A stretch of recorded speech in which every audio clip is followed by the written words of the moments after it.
राही mafia से कहता है कि आप ये मत समझेगा कि आप उन लोगों को डरा धमका कर अपनी सारी चीज़ें पूरी कर लेंगी। भाई मैं भी पक्का और पूरा हूँ, देख लेना आप लोगों का क्या हश्र करूँगा। जिसको सुनकर आफिया कहती है, अरे भाई हमने क्या किया है, क्यों बार बार हमें अंदर दाखिल कर रहे हो। मैंने ऐसा कुछ भी नहीं किया उस लड़की के साथ, ना ही मैं उससे मिली हूँ। पता नहीं क्यों आप लोग मुझे उसके साथ इन्वॉल्व करने की जानबूझकर कोशिश कर रहे हो। लेकिन ऐसा नहीं हो सकता है। राहिम कहता है कि आपका जो कुछ किया धरा है अनकरीब खुलने वाला है। आप फिक्र मत कीजिए, आप जो जैसा समझ रही हैं ना वैसा नहीं होने वाला है।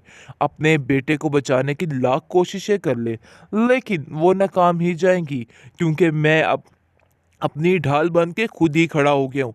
और मैं ये चीज़ साबित करके रहूँगा कि जो जो इल्ज़ामात मुझ पर लगाए गए थे वो सारे बेबुनियाद और झूठे हैं, और आपके बेटे ने ये सब कुछ किया है।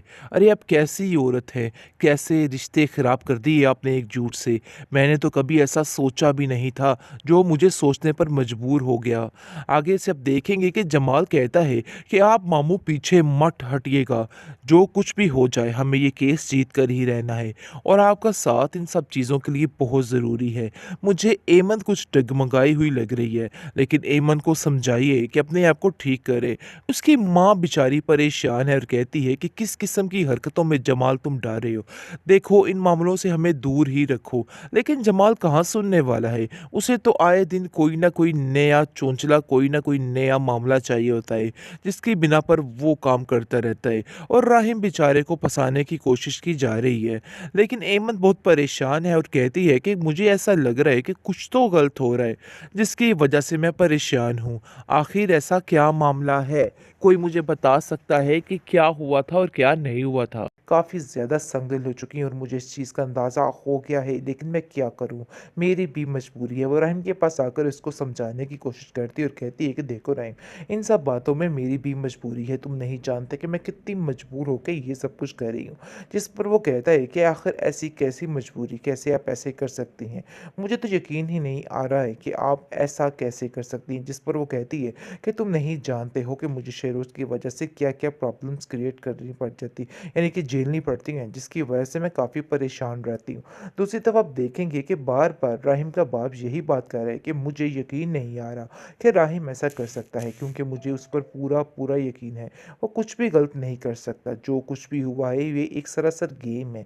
कहीं न कहीं उसका शक अपने बेटे की तरफ जा रहा है और सोच रहा है कहीं ऐसा तो नहीं कि वाक़ई में वही गुनहगार हो, क्योंकि मुझे आज तक राहिम में कोई भी गलती नज़र नहीं आई। आखिर मैं कैसे उसको बुरा-भला कह दूँ? मुझे इस बात का पूरा-पूरा यकीन है कि वो कुछ भी गलत नहीं करेगा। जिस पर उसकी माँ कहती है, तो इसका मतलब है कि आप शेहरोज़ का नाम लेना चाह रहे हैं, जिसकी वजह से बार-बार राहिम की बातों को छुपाने की कोशिश कर रहे हैं, ताकि राहिम की सारी बातें ढकी-छुपी रह जाएँ।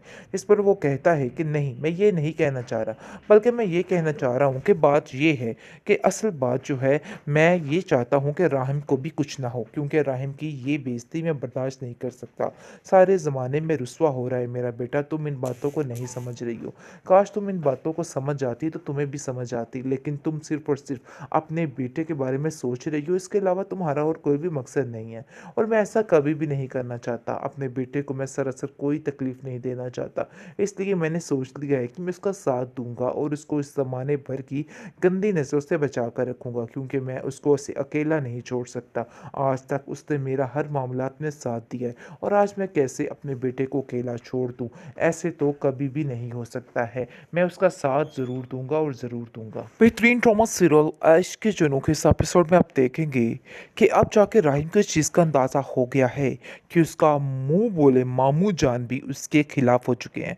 खिलाफ से क्या, उसको अपनी बहन नज़र आ रही है, क्योंकि उसकी बहन ने उससे एक बात कर ली है कि अगर तुमने मेरा साथ ना दिया तो मैं सारे रिश्ते नाते तोड़ दूँगी और तुम्हारा मेरा कोई भी साथ नहीं रहेगा, जिसकी वजह से उसको मजबूरी में ये सब कुछ करना पड़ा है। लेकिन वो राहिम का भी बुरा नहीं चाहता है। वो चाहता है कि बस सारा मामला ठीक हो जाए और राहिम की सारी ये जो केस है ये ख़त्म हो जाए। जिस पर आप देखेंगे कि राहिम भी काफ़ी ज़्यादा परेशान है कि आखिर उसके साथ क्या हो रहा है।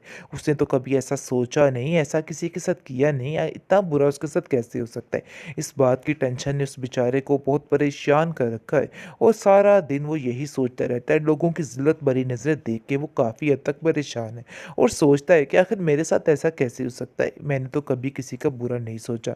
लेकिन फिर भी ऐसा हुआ तो कैसे हो गया। लेकिन अब देखेंगे कि दूसरी तरफ बहुत ज़्यादा जमाल जो है वो गुस्सा दिलाने की कोशिश कर रहा है, बार-बार उन लोगों को बहकावे में डाल रहा है। अपने मामू जान को कहता है कि कुछ कीजिए, वरना अगर कुछ ना किया तो मामला काफ़ी ख़राब हो जाए। आप नहीं जानते हैं कि ये लोग क्या से क्या कर सकते हैं। आज एक दफ़ा ऐसे हुआ है तो दोबारा भी कल को हो सकता है। लेकिन इस बात की हामी जो है ईमन की माँ नहीं बढ़ती और वो कहती है कि मुझे कुछ भी नहीं करना है। इसलिए बेहतर यही है कि इस केस को यहाँ पर ही ख़त्म किया जाए और इस बात को बिल्कुल ख़त्म कर दिया जाए।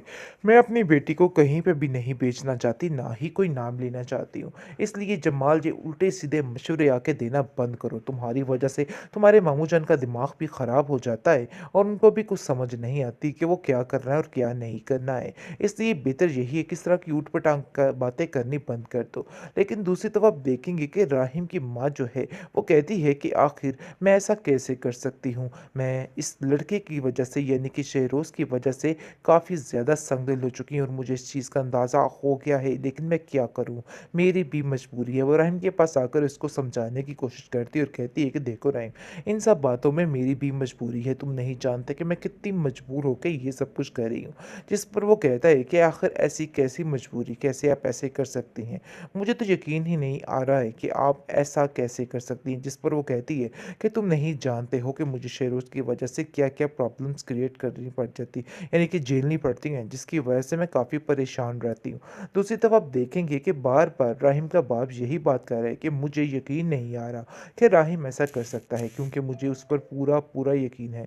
वो कुछ भी गलत नहीं कर सकता। जो कुछ भी हुआ है ये एक सरासर गेम है।